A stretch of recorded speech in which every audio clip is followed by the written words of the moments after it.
The Stack. People, Business, Technology. With Dan Tomaszewski of Everything MSP.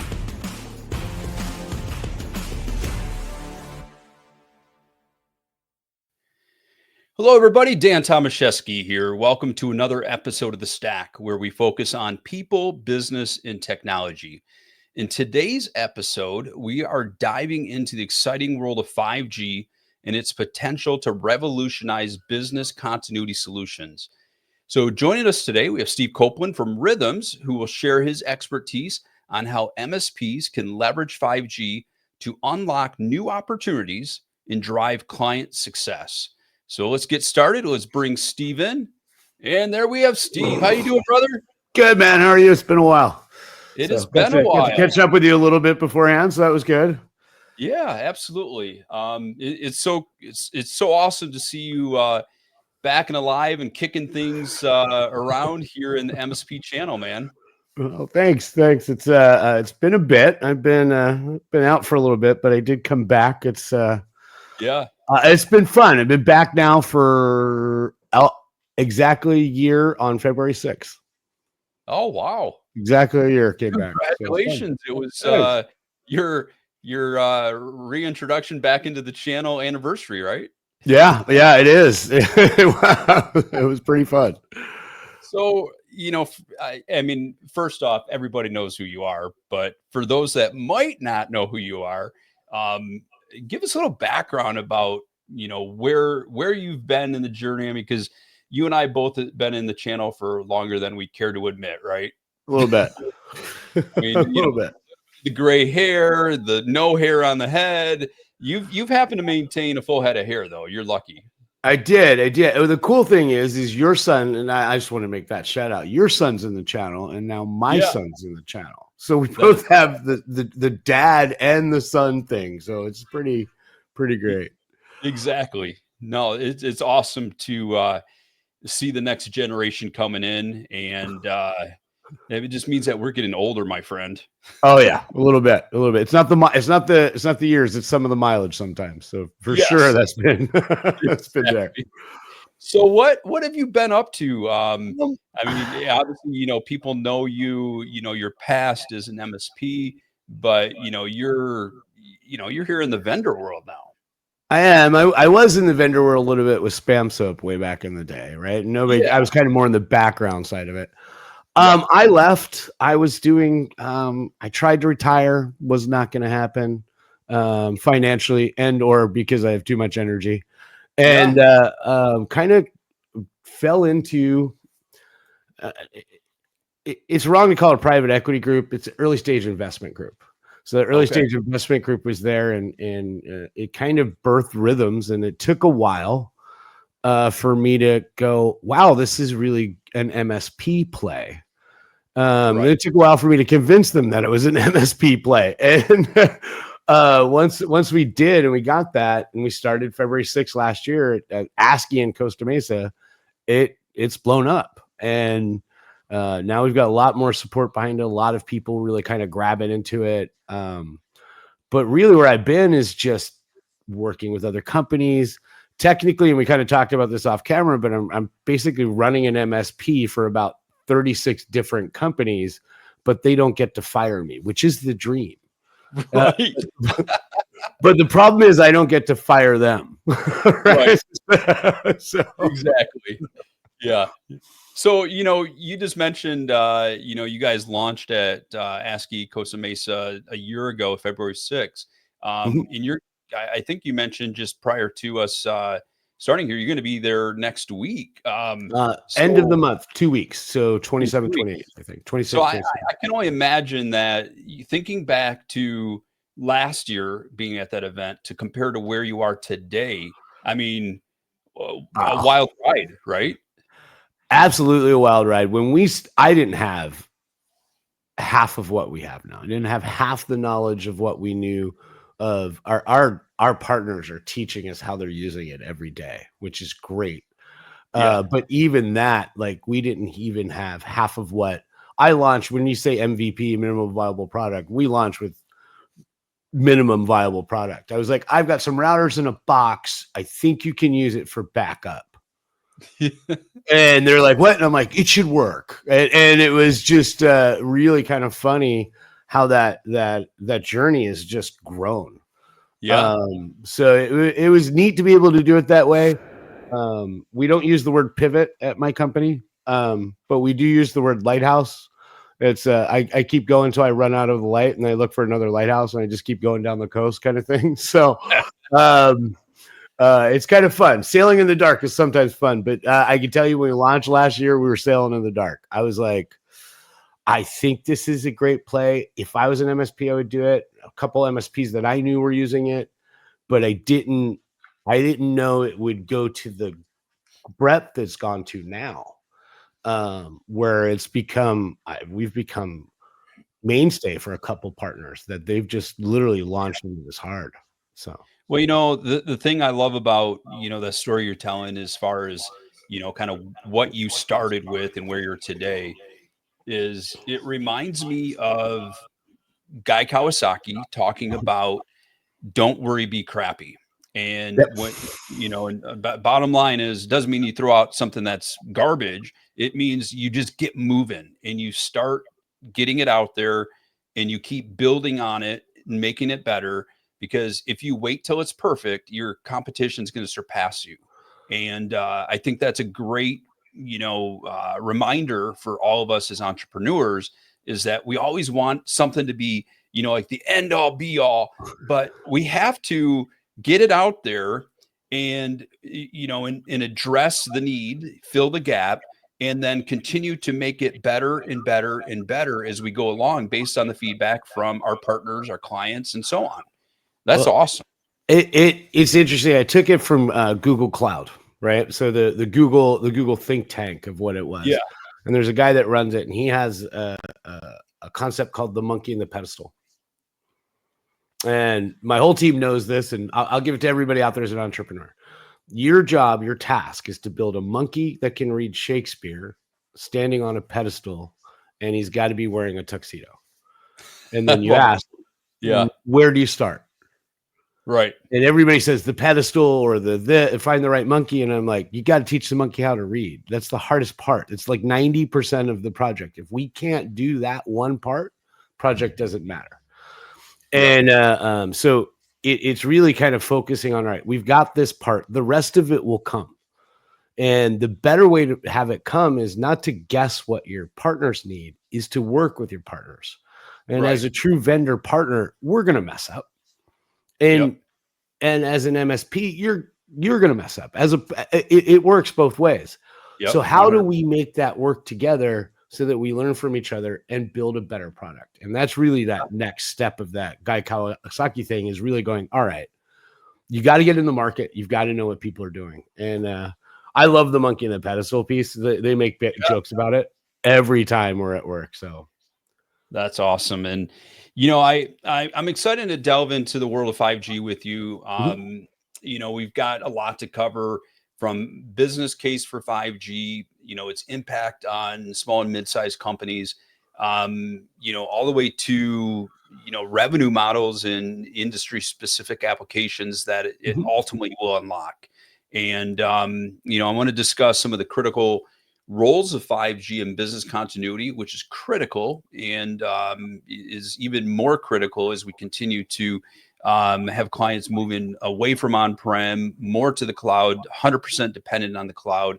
And just want to talk about some ways that this can help MSPs address, this from an implementation perspective. So, with that being said, why should an MSP prioritize 5G as a core service offering rather than it just being an add-on? So excuse me, let's get the easy ones out of the way, right? Yeah. Critical infrastructure, backup, they're all easy plays, right? Yep.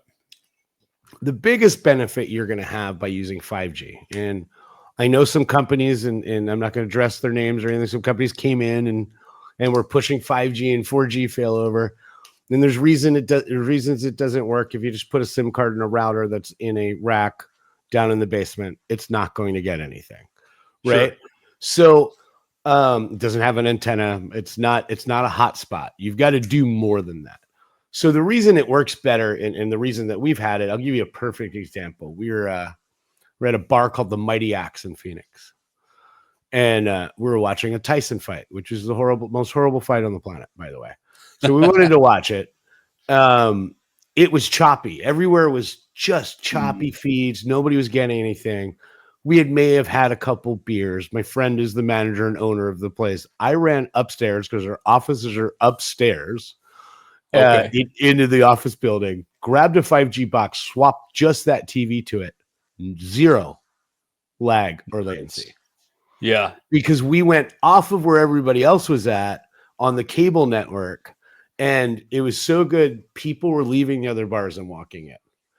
So that's probably the easiest way to explain it. It's you're on a different infrastructure until from the backbone on, you're on a different infrastructure. So it really becomes, why not use it? It's fast enough. We were at Shartech. I got to see Alex Rogers return, which was pretty cool. So we're at Shartech, and his Wi-Fi was getting 440 megs down, and I was getting 260 just by plugging it about. He couldn't believe it. He's like, I didn't think this actually worked this good. I'm like, yeah, it really does. Yeah. So, and I just had it on a table, literally not just threw it on, plugged it in, and I go, I'm not even going to test it. You guys test it. And they all went on the Wi-Fi, and they're like, wow. So where does it really come into play with that? It comes into play because if you need something that's off, if you need somebody that has that critical infrastructure, and every ERP system, every file system, SharePoint or whatever, Dropbox, wherever you want to go, everything's off. I remember when I left the channel, I did going way back. Now I'm really going to show our age. I did an article for SMB Nation. Wow. And it was called I used to write a series of articles called The Birth of an MSP. And it was my journey as I built the MSP up. And the last one was The Death of an MSP. And I talked about how Exchange was going to go into the cloud, and SharePoint and ERP systems and I got hate mail for that. Like, people were mad at me. And I'm like, you need to figure out that $200 or $500 a month for Exchange servers is no longer going to happen. And, and it's it. And ERP went the same way. And I'm like, it's coming. And I just remember like full on flat out arguments about it. Right. Yep. Now the problem is it's all out there. They never fix the one underlying issue. And that's that last mile, the connectivity issue. Right. And most MSPs, and I'm not going to say every MSP, but most MSPs have zero control over that, over the connectivity. Yep. Probably a lot of them make money, but not making that much. I mean, if you really think about it, like I remember what I get like $30 a month from one T1 line or something. Right. It's like, thanks for the coffee. Right. Yep. And, but it's the first person they call. Yeah. Oh yeah. 100%. You're getting screamed at. And once you can kind of take control of that and make that, we've had partners. One partner sent me a nice bottle of whiskey because he said, I didn't believe it was going to work, so we used bonded technology. We did the bonded piece. Yeah. They fell over. They had a consistent failover like once every week and a half or something. It went down. They stayed up. He goes, hey, you guys failed over again. The ISP hasn't fixed it. It might be a little slower. And the customer thanked him. And he's like, this guy's been yelling at me for 3 years. Oh, yeah. So so that's where it comes in. You know, when you say, MSPs have no control, but then have 100% of the responsibility, unfortunately, it's like, I remember, early days of MSP, and I'm being very facetious here, but, it was like you go in and you're working on something and the CEO comes yelling, hey, ever since you've been here, our microwave isn't working. Right. Like, wait a minute. But I mean, and that's the thing is, we're always the bad guy. And, but when you can be the good guy, that it's a way better feeling. Yeah. It blows away. And so let's talk about monetizing this. So how can an MSP monetize, 5G powered continuity solutions. And, what are some of the most profitable use cases for them? Man, and like I said, we've learned as we've grown, right? So Right. we've gotten some good pieces. So we go through pricing, and if you want to have an appointment, we can go through all that. I've got everything from $95 to $795 per box. So I don't really get into the pitch of that. If you want to get into that, please get into this side of it. Where it really comes up, I had a guy that we saw in St. Louis in September freak out, call us, found the master service agreement we sent him. He didn't partner in September, sign it, immediately shoot an email because he had a construction company that needed internet immediately. We shipped his box. He gets it today. Mobile internet for those different pieces. ISP stopgaps. Nobody's ever had this conversation. Hey, we bought a new office. We were moving in on Monday. Can you have the internet there? And it was Thursday at 5 p.m. the day before.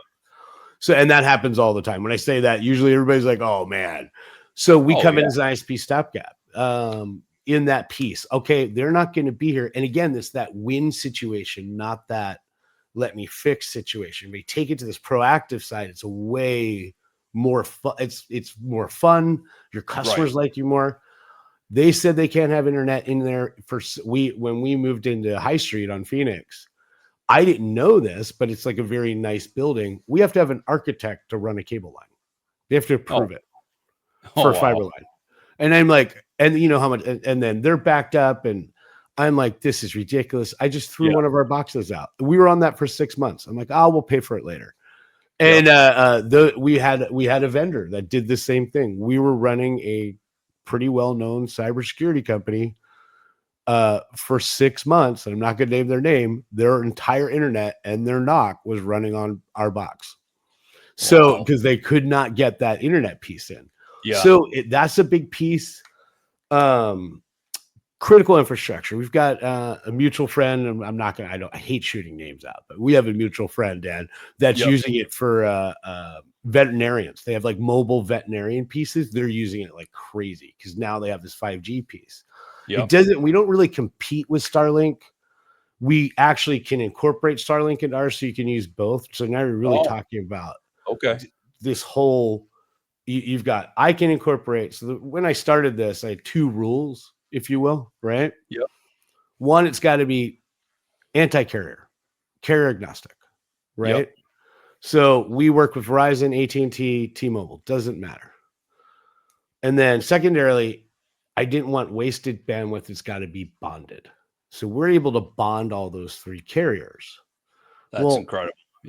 That's a little bit tougher than bonding in a WAN or a Starlink. Now we can bond all 5. If you think about it, we joked about a book behind me called The Book, which is How to Rebuild Society. If all 5 go down, I'm using that book. Right. So if your satellite's out, everything's out, there's a bigger problem, right? So disaster relief, we did some stuff. I got to go up, and unfortunately I got to see some of the devastation in California. I live in California. So those kind of things, being able to kind of help from that side of it. Our partners that were in that affected area, we just suspended billing until they could get back up. And then we're working with them to have a suspended billing piece to get some SMBs out. I've got a meeting next week up in Altadena with one of our partners that we're going to help some schools. So there's a lot of different pieces, but the more unique is disaster recovery, ISP, security response. The first thing you do is turn off the internet. We bring it in. Most people have to wait 24, 48 hours. I can get you one. If you're a partner of ours, you probably should already have one, but you can come in and take over a breach right away. Some of the unique things that kind of came out. I had some great conversations over the past 2 days. So I like some of the smaller shows because you actually get to talk with people, right? Yeah, definitely. This guy, he's like, I could just bring this to my Chamber of Commerce events and support them. And I'm like, yeah. And he goes, I'm paying $2,000 a month for a billboard. And I go, he goes, what if I just went to these events And I use one of your 595 boxes. He goes, can you do a captive portal? And I'm like, yeah, absolutely can. It's one of the things that we're really good at. And he goes, I just go to these events every weekend, capture and give them free Wi-Fi, and it's less than that billboard. And I actually get their leads. And I'm like, yeah. It's one of those things where I didn't actually think I do that for events, but I was like, I didn't think an MSP would think that was of value. Lead gen. If you think about it from a lead gen, it was really smart. I was like, man, that is really cool. I'd like to do some of that. So got an appointment next week to talk through that. But he's just going to use the box to get lead gen. Go out to these chamber events. And, one of the things that I did when I had my MSP was I would, I joined Kiwanis and the dudes with the hats and like whatever, like you have to join everything. Right.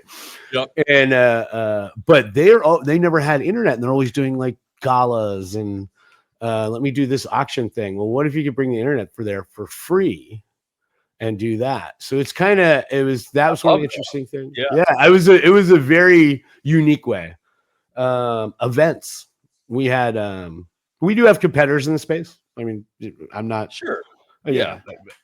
I don't care about naming them, but I won't, cause I'm not giving you any airtime, but, but one of them that's really well known, we had our partner, you may actually know that person too, so I'm not going to drop their name, but they were doing a big event in Grapevine, Texas.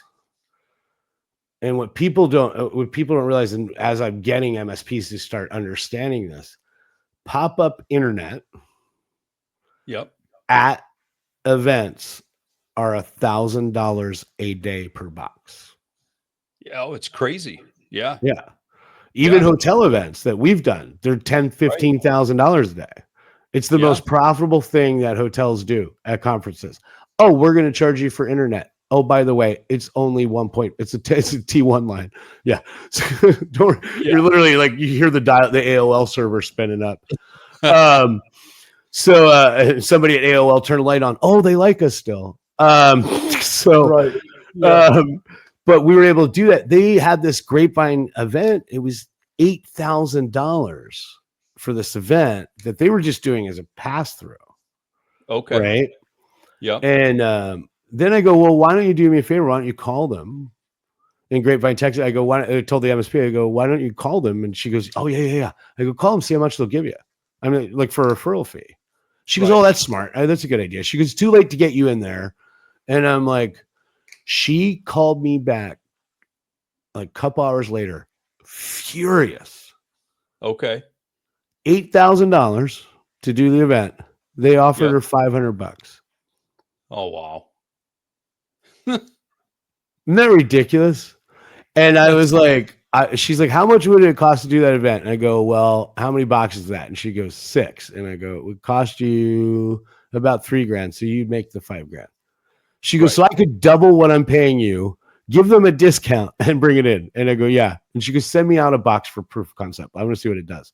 By the way, when our box got there, it was twice as good as their box.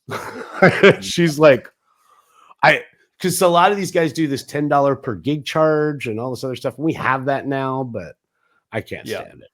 I mean, that's the old singular wireless cell phone plan, right? Oh, so, yeah. I'm out of minutes. So right.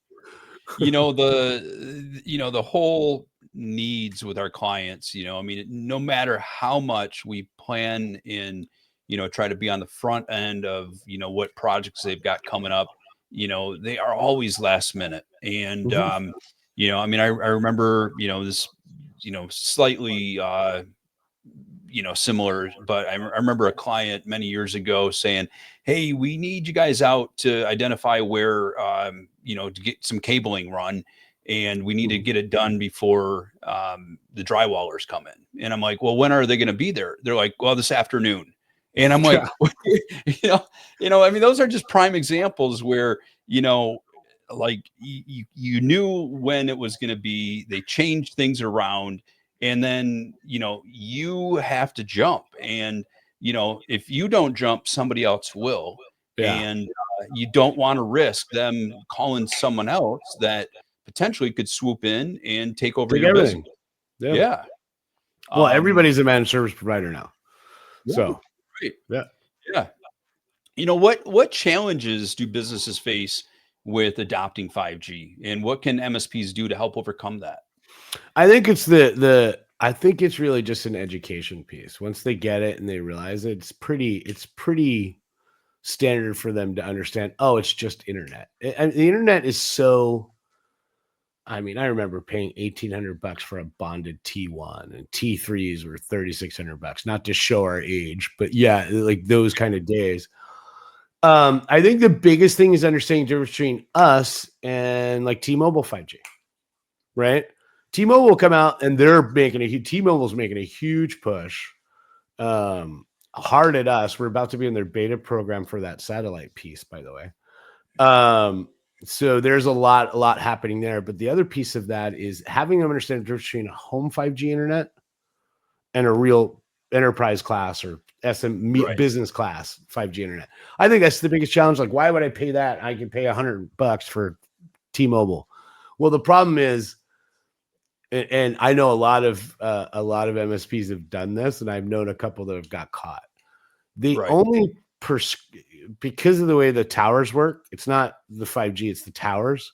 They only subscribe so much per tower. Yep. So everybody uses one address. Well, they all caught on to that. So T-Mobile just started shutting this one guy's down. He's like, what do I do? I'm like, oh, so I do that, but they said they gave me the blessing. And he's like, what do you mean? I go, I've already worked that out, that we use my house.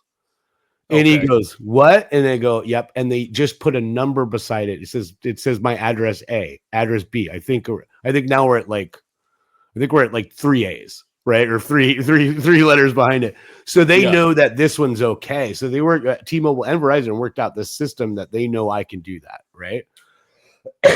But they're catching on to it, right? I mean, it's cheap internet. T-Mobile rolls. It's good. The difference is that you'll get 60, 80 meg, and I'll get you 250, 300 up to a gig. So there's a big difference. The other side of that is understanding what a priority network is versus a non-priority network. We're a priority. We're right below first responders, so we don't get throttled. We would if first responders need it. But I just turned my box off at certain spots. What's the bonded piece? If T-Mobile has a problem, Verizon, I think those are some of the biggest challenges, being able to understand that your backup has a backup, right? Right. So those are the biggest pieces. Oh, the other one is, excuse me. Sorry, I'm coughing. No, you're good. Unlimited. The plans we got, you can't get anymore. Okay. So that it's not just the tech, it's also the service side of it, right? So the unlimited plans we haven't been around since 2020. In the case of Verizon, since 2016. So sorry, I think I got it now. That was multiple meetings, multiple different pieces with them to get to that level. To be able to understand and them to believe in what we were going to do. So that unlimited is key. So you guys have done a lot behind the scenes to differentiate and really separate. I mean, it's not like you just took a box and you're throwing, cards in that anybody can get. It's truly something that's built for the needs that, those use cases that we're talking about. Yeah, we did. And I appreciate you recognize that. It was weird. We talked about the guy about how we do that. I taught the monkey to read first, right? Yeah, so I went out and I went, all right, if I was an MSP, if I was doing this, what would I need? What do I want? Yeah. Right. And I would want this. I'd want this. I don't want to get billed 100. I mean, we did a tech conference in Las Vegas last year, and we supported the entire tech conference. We were going through 500 gigs a day. Wow. Jeez. And never got throttled. And everybody was like, what do you mean? And it was at a casino, and I'm not going to name the casino because my friend is the chief security officer. Yeah. And I called him up 2 days after, and I go, did you see our boxer? And he goes, what?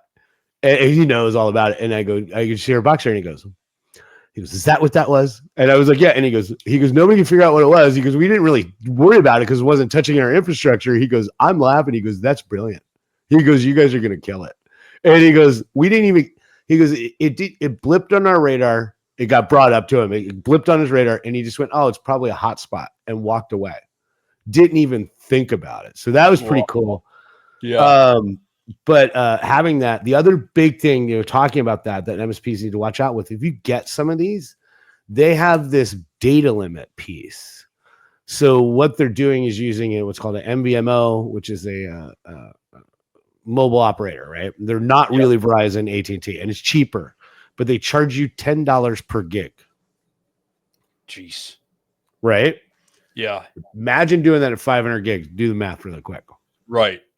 And it's not easy. And people are like, whoa. When I was talking about it at some of the conferences, I'm like, I can do that. I can sell it to you for $8 a gig. You can charge your client $10 a gig. You make $2 if you want. I go, but that's just not a good way to do it. I go, I have those SIMs. They're after me every day. Like, you think you guys get calls from vendors in this space? You have no idea the calls I get, right? They're like, so that is crazy.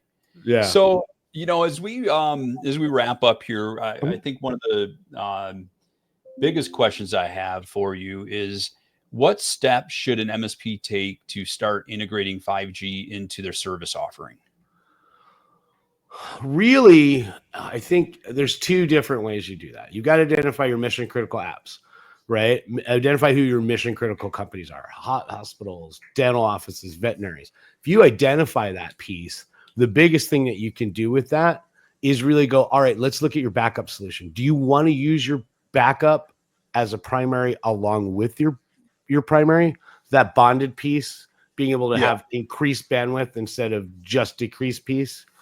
We can go over technical stuff about it, but we don't fall victim to the heartbeat problem that's out there that everybody I know that's at. Oh, wait, it didn't fail over. Yeah, no.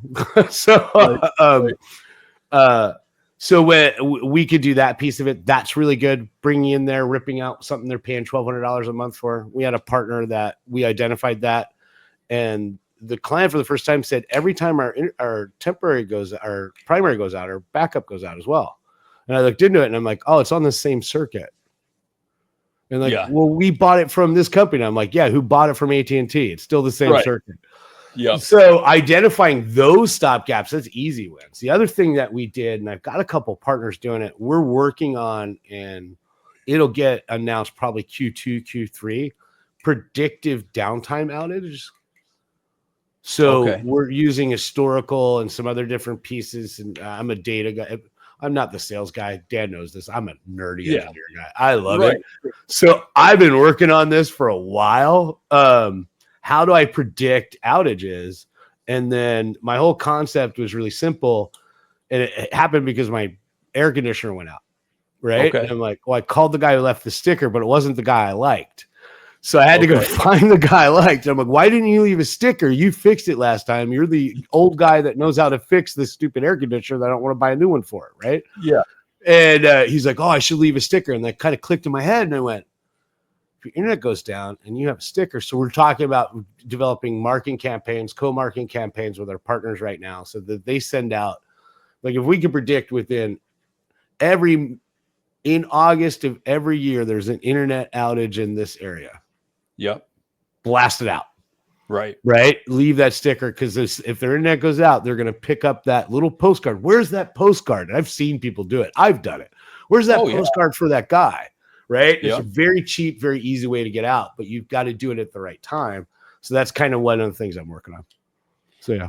One last question that just popped in my head is, do you think that SMBs are still thinking about their internet cost like they, like the old days where, let's just get, the cheapest thing we can because it's, internet, I'm sure it will work fine. Where as there's been this shift to more and more going from on-prem to the cloud, where we really need to change the mindset of them to understand that this needs to be an increased cost. We need to have the redundancy. We need to ensure that we have the right internet, but quality internet. and that we need to have those conversations with them that, yeah, it's okay to spend more, because, you know, if you don't, these are the ramifications. How much do you lose? Yeah. Right. Yeah. So a lot of people look at this box as a disaster recovery box, and I call it a business continuity box. It's as important as your backup. It really is. Everybody could go home. Sure, we learned that in 2020, but how well did that work? Right. Yeah. So it really becomes that business continuity thing. How do we keep that up? What happens if we go down? How fast can we get things up? How fast can I get back to? I mean, POS systems are all online now. There's not one that you would ever find. I would be amazed if there's a server that's out there that has it, right? Mobile internets. Every event that we do in our space, and there's 500 of them this year. Trust me, I know, because you guys have all called me. That was a private Dan. Steve gets to laugh every once in a while. Right. But that piece is really interesting because your customers have those events. Yep. And they're getting charged for that piece. Really, it's thinking beyond the disaster recovery. That reactive moment is a proactive moment. What if you take that thing we talked about, that lead source, and apply it to a dentist who's at a dental convention and go, hey, we'll drop it here. You can give out free Wi-Fi and you just get the leads right there. Right. And those kind of conversations, if you start having with your partner, your clients, your partners, are really what bring you to the next level with them. Absolutely. Steve, it has been awesome. It's always great chatting with you. You know, for anybody wanting to learn more about RYTHMz, I do have scrolling RYTHMz.com. Of course, if you are on our Everything MSP website, search for RYTHMz with a Z. Make sure you add that Z. I spelled it wrong.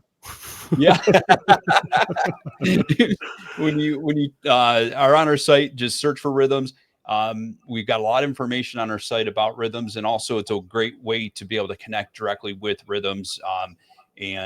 So awesome conversation today, Steve. Thank you for your time. For everybody out there, until next time, we'll talk to you soon. Peace out, everyone. Thanks, care. Guys.